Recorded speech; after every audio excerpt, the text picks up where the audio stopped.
दोस्तों, आपका इस बेस्ट कृष्णा चैनल पर स्वागत है। राधा भगवान श्री कृष्ण और राधा जी की कहानी कौन नहीं जानता है। भगवान श्री कृष्ण का विवाह रुक्मणी जी से हुआ था, लेकिन भगवान श्री कृष्ण राधा जी से प्रेम करते थे। कहा जाता है कि भगवान श्री कृष्ण की 16,100 पत्नियां थी। देवी राधा जी का विवाह बचपन में ही अयान नाम के एक सैनिक से हो गया था। जब राधा जी 6 वर्ष की उम्र में थी, तब उनका विवाह करवा दिया गया था। लेकिन विवाह के 1 वर्ष के पश्चात ही अयान का निधन हो गया था, जिसके बाद ही देवी राधा का मिलन भगवान श्री कृष्ण जी से हुआ था। एक बार जब भगवान श्री कृष्ण जी के पिता नंद बाबा जी भगवान श्री कृष्ण जी को लेकर बाजार घूमने गए थे, तो उस बाजार में देवी राधा और उनके पिताजी उस बाजार में आए हुए थे। तभी देवी राधा ने भगवान श्री कृष्ण को पहली बार देखा था और भगवान श्री कृष्ण ने देवी राधा को पहली बार देखा था। अपने पहले ही मिलन में भगवान श्री कृष्ण और देवी राधा को एक दूसरे से बहुत प्रेम हो गया था। ऐसा कहा जाता है कि पिछले जन्म में भगवान श्री कृष्ण और देवी राधा जी ने पहले से ही यह तय कर लिया था कि हम दोनों इसी स्थान पर मिलेंगे।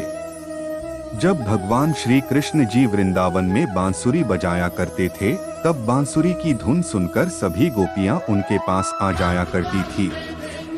गोपियों के साथ साथ बांसुरी की धुन सुनकर देवी राधा जी भी वहां पर आती थी। भगवान श्री कृष्ण की बांसुरी की धुन में देवी राधा हो जाया करते थे और बांसुरी की धुन पर नृत्य करना शुरू कर देती थी। भगवान श्री कृष्ण की देवी राधा पर पूर्णतया मोहित थे और वह देवी राधा से विवाह करना चाहते थे, जिसके लिए भगवान श्री कृष्ण ने अपनी माता यशोदा जी से अपने और देवी राधा के विवाह के बारे में बात हुई थी और भगवान श्री कृष्ण ने माता यशोदा से कहा था, मैं राधा से विवाह करना चाहता हूँ। जिसके बाद माता यशोदा ने देवी राधा से विवाह करने के लिए भगवान श्री कृष्ण को मना कर दिया था और उनसे कहा था कि तुम्हारा विवाह राधा से नहीं हो सकता है, क्योंकि तेरी राधा तुमसे 6 साल बड़ी है और उनका विवाह पहले से हो चुका है। लेकिन भगवान श्री कृष्ण बहुत जिद करने लगे, जिसके बाद माता यशोदा ने नंद बाबा से भगवान श्री कृष्ण को समझाने के लिए कहा। लेकिन नंद बाबा के समझाने के बाद भी भगवान श्री कृष्ण नहीं माने, जिसके बाद ऋषि गर्ग ने भगवान श्री कृष्ण को समझाया कि आपका विवाह नहीं हो सकता है, क्योंकि आपका जन्म किसी और कार्य के लिए हुआ है। तब ऋषि गर्ग ने भगवान श्री कृष्ण को बताया कि आपका जन्म इस दुनिया में धर्म की स्थापना करने के लिए हुआ है। लेकिन ऋषि गर्ग की बात भी भगवान श्री कृष्ण ने नहीं मानी और जिद करने लगे। तब ऋषि गर्ग ने भगवान श्री कृष्ण को बताया कि आपकी माता यशोदा और आपके पिता नंद जी नहीं है, बल्कि आपके माता देवकी और आपके पिता वासुदेव हैं, जो इस समय आपके मामा कंस की कारागार में बंद हैं। यह सुनने के बाद भगवान श्री कृष्ण जी वृंदावन से मथुरा आ गए। भगवान श्री कृष्ण के मथुरा आने के बाद देवी राधा का जीवन बिना कृष्ण को देखे बहुत दुर्लभ होने लगा।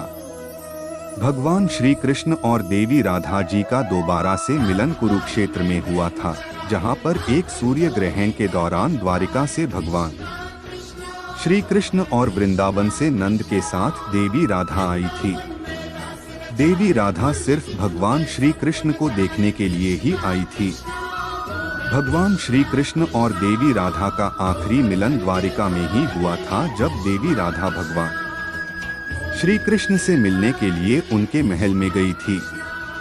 तब भगवान श्री कृष्ण अपनी 8 पत्नियों के साथ महल में उपस्थित थे। जब भगवान श्री कृष्ण ने अपने महल में देवी राधा को देखा, तो वह बहुत प्रसन्न हो गए थे। देवी राधा ने भगवान श्री कृष्ण से उन्हीं के महल में रहने का अनुरोध किया, जिसके बाद भगवान श्री कृष्ण ने देवी राधा को देविका के पद पर नियुक्त कर दिया। देवी राधा महल में सभी कार्यों को बहुत अच्छे ढंग से देखती थी और समय मिलते ही भगवान श्री कृष्ण के दर्शन किया करती थी। एक दिन देवी राधा जी ने उदास होकर महल को छोड़ने का निर्णय लिया, जिसके बाद देवी राधा जी ने जंगल के एक गांव में अपना जीवन यापन करना शुरू कर दिया। बिना भगवान श्री कृष्ण को देखे हुए बहुत समय हो गया। देवी राधा भगवान श्री कृष्ण के वियोग में धीरे धीरे कमजोर पड़ने लगी, जिसके बाद देवी राधा जी के अंतिम समय पर भगवान श्री कृष्ण देवी राधा जी के पास आ गए और उन्होंने देवी राधा जी से कुछ मांगने के लिए कहा, जिसके बाद देवी राधा जी ने भगवान श्री कृष्ण को मना कर दिया। लेकिन भगवान श्री कृष्ण के जोर देने पर देवी राधा ने भगवान श्री कृष्ण से कहा कि मुझे अपनी बांसुरी एक बार फिर से सुना दे। जिसके बाद भगवान श्री कृष्ण ने देवी राधा जी को दिन रात में बांसुरी सुनाना शुरू कर दिया और बांसुरी की धुन सुनते सुनते एक दिन देवी राधा जी ने अपने देह को त्याग दिया। एक दिन भगवान श्री कृष्ण जब अपनी पत्नी वीरजा के साथ घूमने के लिए कहीं गए थे, तब देवी राधा वहां पर आ गई और भगवान श्री कृष्ण को ना देख वह वीरजा से क्रोधित हो गई और वहां से चली गई। लेकिन भगवान श्री कृष्ण जी के मित्र श्री दामा जी को देवी राधा का यह करना उचित नहीं लगा, जिसके लिए उन्होंने क्रोधित होकर देवी राधा जी को भला बुरा कहा, जिससे देवी राधा क्रोधित हो गई और उन्होंने श्री दामा जी को श्राप दे दिया कि वह अगले जन्म में शंखचूर्ण नामक राक्षस बनोगे। जिसके बाद श्री दामा जी ने भी क्रोधित होकर देवी राधा को यह श्राप दिया कि वह 100 सालों तक भगवान श्री कृष्ण के वियोग में रहेगी। लेकिन भगवान श्री कृष्ण ने देवी राधा से कहा कि तुम्हारा जन्म मनुष्य रूप में होगा, तब मैं तुम्हारे साथ में ही रहूंगा। उम्मीद करते हैं आपको यह कहानी रोचक लगी होगी। कमेंट बॉक्स में जरूर बताना और लाइक शेयर करें और मेरे चैनल को पूरा सपोर्ट करना। राधे राधे दोस्तों।